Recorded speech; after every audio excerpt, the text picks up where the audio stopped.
नवम श्रेणीर कार्य और शक्ति विषय पढ़ा जीव। गत क्लास रे मु कार्य विषय पढ़ा जाइथिला। आज पार्ट 2 गतिज शक्ति विषय पढ़ा जीव। गतिज शक्ति कौन उदाहरण दियो एवं हाफ एमवी स्क्वायर सूत्रटी किपरि निगमन हुए ताको आमे बाहर करिया। प्रथम रे गतिज शक्ति काहाकू कहा जाए? गोटे वस्तु ताहार गति जोगु जो शक्ति आहरण करिथाए ताहाकू वस्तुर गतिज शक्ति कहा जाए। बंदूकर गुली फुटिले गुलीर गतिशील हुए, एथिरे जो शक्ति निहित थाए ताहा गतिज शक्ति। जलर स्रोत टर्बाइन को घुराए, एठारे मध्य जलर गतिज शक्ति टर्बाइन को घुराइला। लुहा कंटा को हामर पिटिबा द्वारा ता कांथ को पशि जाए, एथिरे मध्य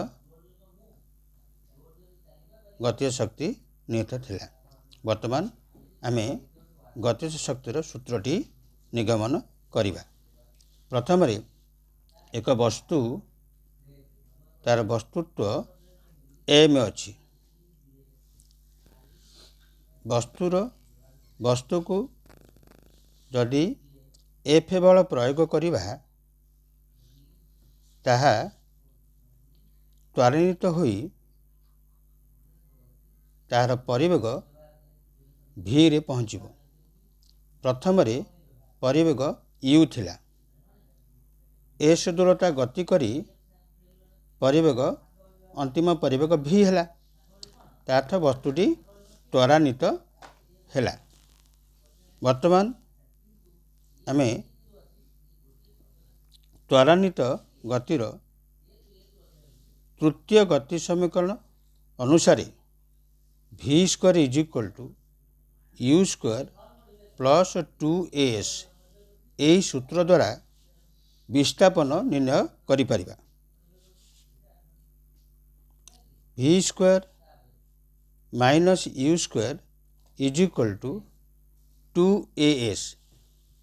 वर्तमान u टाको बाँ पट को आनले, implies that 2as is equal to v square minus you square, implies that s is equal to v square minus u square by 2a। वर्तमान आमे विस्थापन s टा निर्णय करि पाले। याकू समीकरण 1 देबा। तृतीय पॉइंट हैला बल F is equal to ma। Etah Newton का द्वितीय गति संबंधी नियम। बल प्रयोग द्वारा वस्तुटी संपादित कार्य W is equal to Fs implies that W is equal to Fs।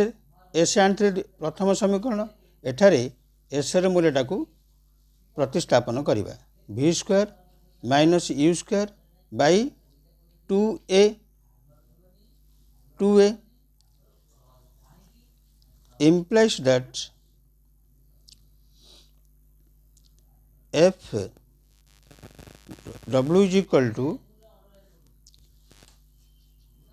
f is equal to ma, f is equal to ma। f जगह आनी बल अनुसार F is equal to M A पकड़े v square minus you square by 2a implies that w is equal to एटा आम गुणन करवा 2 एटा ठीक आनवा M A by 2a bracket दियो v square minus you square implies that w is equal to एटा कटिगला एम ए बाई 2 रहिला v square minus you square implies that W is equal to half M V square एटा को हम गुणन करा bracket खोलिबा हाफ एम यू स्क्वायर है।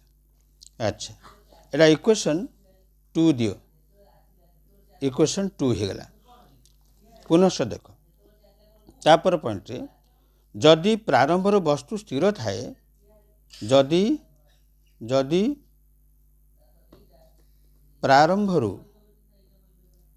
प्रारंभरू वस्तु स्थिर थाए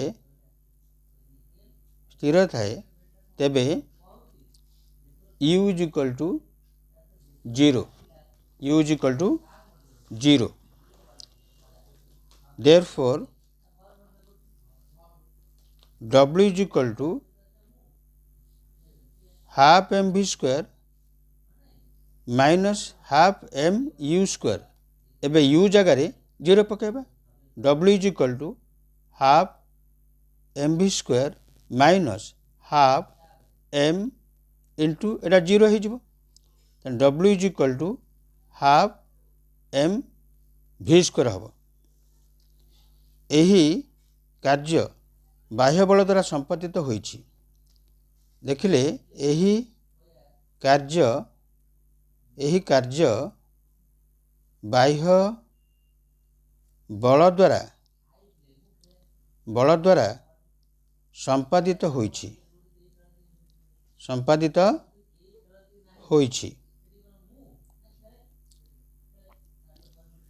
यह सम परिमाणर गतिज शक्ति भाव रे यह सम परिमाणर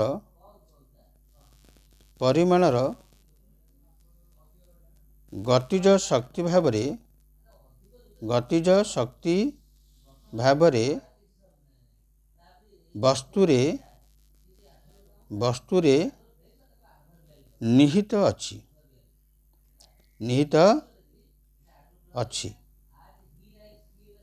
देयरफॉर इके is equal to half M V square वर्तमान हम सूत्रटी निगमन करिपाले गतिज शक्तिर एकक एहार एकक